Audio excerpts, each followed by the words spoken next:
حجاج بن یوسف اسلام کی تاریخ کا سب سے ظالم آدمی، جس نے بڑے بڑے صحابہ کو شہید کیا تھا، لاکھوں مسلمانوں کی گردنیں اڑائی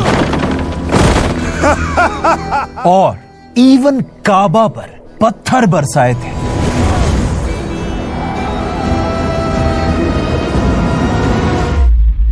آپ صلی اللہ علیہ وسلم نے دو بہت ہی خطرناک لوگوں کے بارے میں پوری امت کو پہلے ہی بتا دیا تھا۔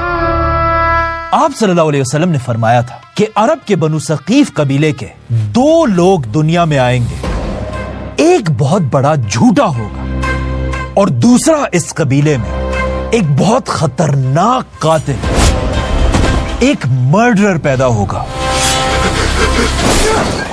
تو اب اس جھوٹے آدمی کے بارے میں تو ڈیبیٹس ہوتی رہتی ہیں، لیکن اس خونی قاتل کو آج تک پوری دنیا اچھی طرح جانتی ہے، کیونکہ اس خونی قاتل کا نام تھا حجاج بن یوسف۔ حجاج ظالم کوئی ہماری تاریخ کا اچھا انسان نہیں۔ حجاج کے ہاتھوں سینکڑوں تابعین شہید ہوئے۔ And that tyrant is Al-Hajjaj bin Yusuf. حجاج بن یوسف آج سے 1400 سال پہلے ایک بہت ہی خطرناک دور میں پیدا ہوا تھا، کیونکہ حجاج جب پیدا ہوا اس وقت دنیا میں مسلمانوں کا پہلا فتنہ چل رہا تھا۔ آپ صلی اللہ علیہ وسلم کے بعد مسلمانوں نے کچھ ہی عرصے میں دنیا کا یہ سارا علاقہ فتح کر لیا تھا، اور حضرت عمر کی خلافت تک تو حالات بالکل صحیح جا رہے تھے، لیکن حضرت عمر کے بعد مسلمانوں کا پہلا فتنہ شروع ہوا۔ پہلی بار مسلمانوں کے ہی آپس میں بڑی بڑی جنگیں ہونے لگی۔ آخر آپ صلی اللہ علیہ وسلم کے 30 سال بعد خلافت راشدہ دنیا سے ختم ہو گئی،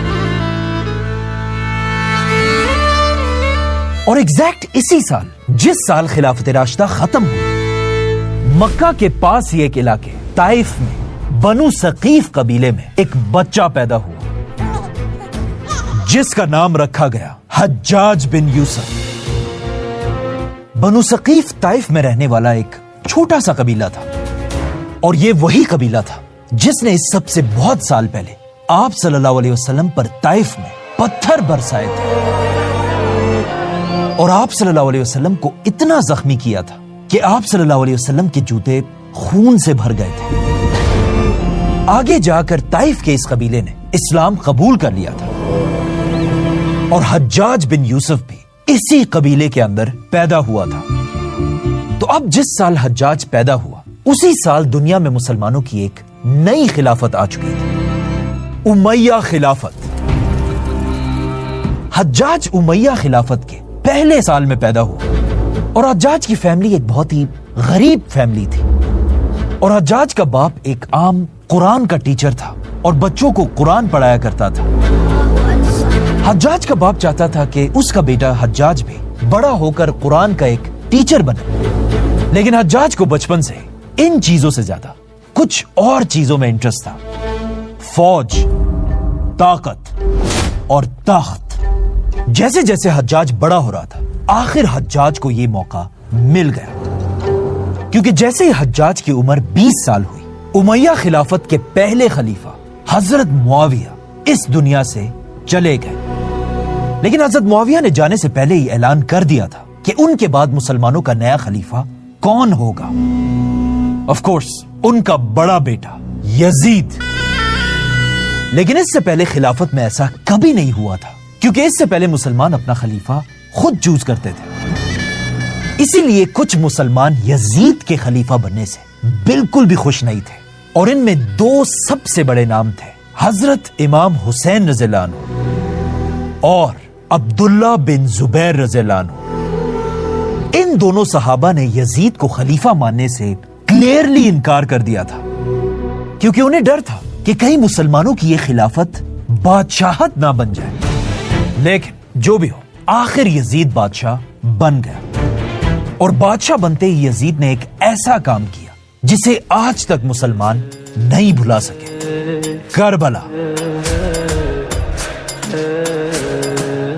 آپ صلی اللہ علیہ وسلم کی فیملی اہل بیت کو بے رحمی سے شہید کیا گیا۔ کربلا کے ٹاپک پر ہم ویڈیو ضرور بنائیں گے، لیکن یہ اتنا مشکل ٹاپک ہے کہ اسے پورا ریسرچ کرنے میں کافی ٹائم لگے گا، تو تھوڑا حوصلہ رکھیں۔ اینی ویز، یزید کا خیال تھا کہ کربلا کے بعد اب حالات تھوڑے ٹھیک ہو جائیں گے اور بغاوتیں ختم ہو جائیں گی، لیکن ایسا نہیں ہوا، بلکہ بغاوتیں اور بھی زیادہ بڑھنے لگی۔ کربلا کے بعد یزید کے خلاف سب سے بڑی بغاوت مکہ اور مدینہ میں ہوئی، جہاں مکہ اور مدینہ کے صحابہ یزید کے خلاف کھڑے ہوئے اور یزید کو اپنا خلیفہ ماننے سے صاف انکار کر دیا۔ تو اب ان بغاوتوں کو کنٹرول میں رکھنے کے لیے یزید کو کچھ ایسے لوگوں کی ضرورت تھی جن کے اندر رحم نام کی کوئی چیز نہ ہو، جو مسلمانوں پر اتنا ظلم کرے کہ کوئی بھی مسلمان یزید کے سامنے اپنا سر نہ اٹھا سکے، چاہے وہ کوئی صحابی بھی کیوں نہ ہو۔ تو اب یزید ہر جگہ ایسے خطرناک اور ظالم لوگوں کو ڈھونڈنے لگا، اور کسی طرح یہ خبر طائف میں بیٹھے ہوئے ایک جوان 20 سال کے لڑکے تک پہنچی، حجاج بن یوسف۔ اور حجاج نے یہ سنتے ہی اپنی قرآن کی ٹیچنگ چھوڑ دی اور سیدھا جا کر یزید کی فوج میں ایک عام سولجر کی طرح شامل ہو گیا۔ جیسے ہی حجاج نے یزید کی فوج جوائن کی، یزید نے اپنی فوج کو مدینہ پر حملہ کرنے کا حکم دیا، اور حجاج بھی اس فوج میں مدینہ پر حملے کے لیے روانہ ہوا۔ اس سے آگے جو ہوا وہ ہماری سنی کتابوں میں ڈیٹیل سے لکھا ہوا ہے۔ یزید کی فوج نے مدینہ میں ہزاروں لوگوں کو شہید کیا اور مدینہ کے شہر کو ہی آگ لگا دی۔ مدینہ پر اتنا ظلم کرنے کے بعد اب یزید کو لگا کہ فائنلی بغاوتیں ختم ہو جائیں گی اور اب سارے صحابہ مجھے اپنا خلیفہ مان لیں گے، لیکن ایسا نہیں ہوا۔ مکہ میں رہنے والا ایک صحابی اب بھی یزید کے خلاف بہادری سے کھڑا تھا، اور اس صحابی کا نام تھا عبداللہ بن زبیر رضی اللہ عنہ۔ عبداللہ بن زبیر رضی اللہ عنہ نے مکہ میں باقی صحابہ کو بھی اپنے ساتھ ملایا اور یزید کے خلاف کھڑے ہوئے۔ اسی لیے یزید نے اب مدینہ سے فارغ ہو کر اپنی فوج کو مکہ پر بھی حملہ کرنے کا حکم دیا، جس کے بعد یزید کی فوج نے مکہ کو ہر طرف سے گھیر لیا۔ لیکن اس سے پہلے کہ یزید مکہ میں عبداللہ بن زبیر رضی اللہ عنہ کو شہید کرتا، اچانک خبر پہنچی کہ مکہ سے بہت دور دمشق میں بادشاہ یزید مر چکا ہے۔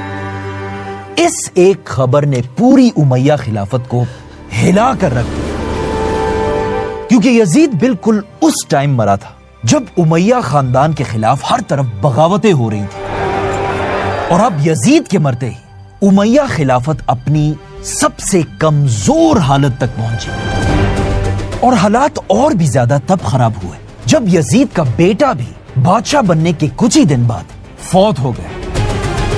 اب یزید کی نسل دنیا سے ختم ہو چکی تھی، اور امیہ خلافت کا اب اور کوئی بھی دوسرا خلیفہ نہیں تھا۔ اسی لیے یہاں پر ایک بہت بڑا چینج آیا۔ لوگ امیہ خلافت کو چھوڑ کر عبداللہ بن زبیر رضی اللہ عنہ کے ہاتھ پر خلافت کی بیعت کرنے لگے۔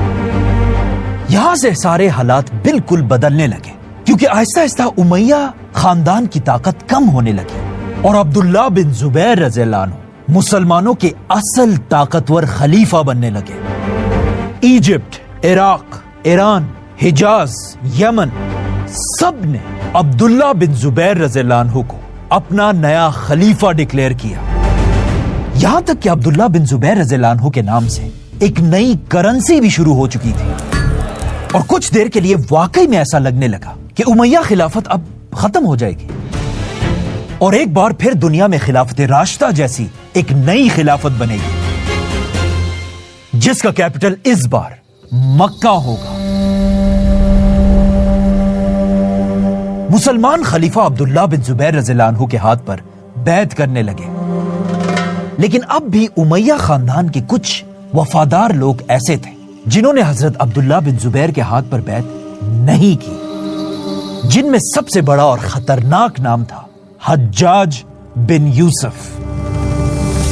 اور حجاج اس بات سے بالکل بھی خوش نہیں تھا کہ عبداللہ بن زبیر مسلمانوں کے خلیفہ بنے، اور وہ بس ایک ایسے موقع کی تلاش میں تھا کہ کسی طرح امیہ خاندان دوبارہ طاقت میں آئے، اور آخر اسے یہ موقع مل گیا۔ جیسے ہی عبداللہ بن زبیر رضی اللہ عنہ کی طاقت اپنی پیک پر پہنچی، یہاں سے سب کچھ بدلنے لگا، کیونکہ دمشق میں امیہ خاندان کا ایک نیا لیڈر آیا، عبد الملک بن مروان۔ عبد الملک جب بادشاہ بنا، دنیا کے زیادہ تر مسلمان عبداللہ بن زبیر رضی اللہ عنہ کے ساتھ کھڑے تھے، اسی لیے عبد الملک کو پہلے ہی دن سے بہت ہی وفادار اور خطرناک جنرل کی ضرورت تھی، جو عبداللہ بن زبیر رضی اللہ عنہ کو ہرا سکے، اور آخر اسے یہ جنرل مل گیا۔ ایک دن عبد الملک نے اپنی فوج کو حکم دیا کہ سب ایک علاقے سے دوسرے علاقے کی طرف جاؤ، لیکن جب اس کی فوج تک یہ بات پہنچی، انہوں نے بادشاہ عبد الملک کی بات کو سیریس نہیں لیا اور آرام سے ادھر بیٹھے رہے اور آپس میں مذاق کرتے رہے۔ اچانک ان فوجیوں کے پاس حجاج بن یوسف آیا اور ان سے کہا، تمہیں پتا نہیں ہے بادشاہ نے حکم دیا ہے، اٹھو اور چلو، کیوں یہاں پر بیٹھے ہوئے ہو؟ اٹھو اور چلو، کیوں یہاں بیٹھے ہو؟ یہ سن کر فوج کے لوگ حجاج پر ہنسنے لگے، بلکہ ایک نے تو حجاج کو گالی بھی دی۔ ابے چل اپنا کام کر۔ یہ سن کر حجاج کو غصہ آیا اور وہ وہاں سے چلا گیا۔ کچھ دیر بعد حجاج اپنے ساتھیوں کے ساتھ واپس آیا اور ان سب کو کوڑے مارنے لگا اور ان سب کے ٹینٹس کو آگ لگانے کا حکم دیا۔ فوجی ہر طرف بھاگنے لگے اور حجاج کی وجہ سے بادشاہ کے حکم کو ماننے لگے۔ وہاں کھڑے ایک آدمی نے یہ سب کچھ دیکھا اور سیدھا بادشاہ کے پاس جا کر اسے یہ ساری کہانی سنائی، اور پہلی بار بادشاہ عبد الملک کو حجاج بن یوسف کے بارے میں بتایا کہ ہماری فوج میں ایک ایسا آدمی ہے جو آپ کے حکم کے لیے کچھ بھی کر سکتا ہے۔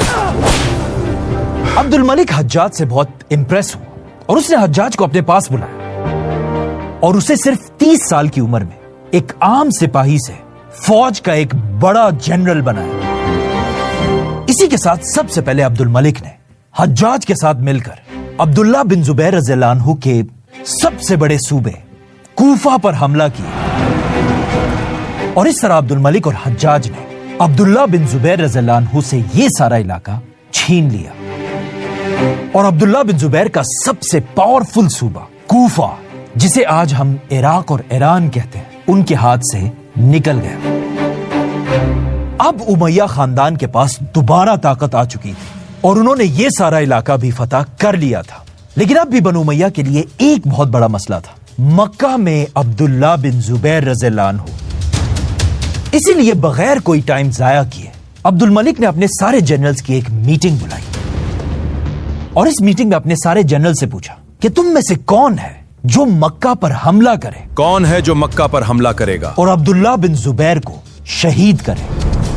لیکن جب عبد الملک نے اپنے جنرل سے پوچھا کہ مکہ پر کون حملہ کرے گا، تو سب ڈر کر خاموش رہے، کیونکہ کون اتنی بڑی بدنامی ہمیشہ کے لیے اپنے سر لے۔ عبد الملک نے دوبارہ پوچھا، لیکن پھر بھی سب خاموش رہے۔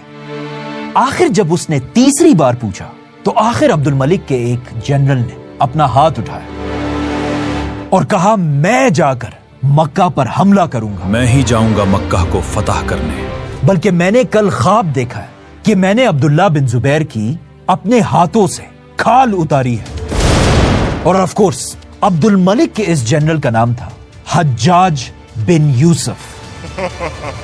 یہ سن کر عبد الملک خوش ہوا اور حجاج کو ایک بڑی فوج دے کر مکہ پر حملے کے لیے روانہ کیا۔ جو میرے آقا کا حکم ہو میں وہ کروں گا۔ حجاج بن یوسف مکہ کی طرف روانہ ہوا اور مکہ کو ہر طرف سے گھیر لیا، لیکن حجاج کو اچھی طرح پتا تھا کہ وہ عبداللہ بن زبیر رضی اللہ عنہ کو تلواروں سے نہیں ہرا سکتا، کیونکہ عبداللہ بن زبیر رضی اللہ عنہ کے ساتھ بڑے بڑے صحابہ اور صحابہ کے بیٹے کھڑے تھے، اور حجاج کی فوج میں کوئی بھی صحابی نہیں تھا۔ اسی لیے حجاج نے مکہ کے پہاڑوں پر اپنے توپوں کو کھڑا کیا اور اپنے توپوں سے مسجد الحرام کے اوپر بمباری کرنا شروع کی۔ حجاج نے مسجد الحرام پر اتنے پتھر برسائے کہ ایک پتھر تو سیدھا جا کر کعبہ کو لگا، اور کہا جاتا ہے جیسے یہ پتھر کعبہ پر لگا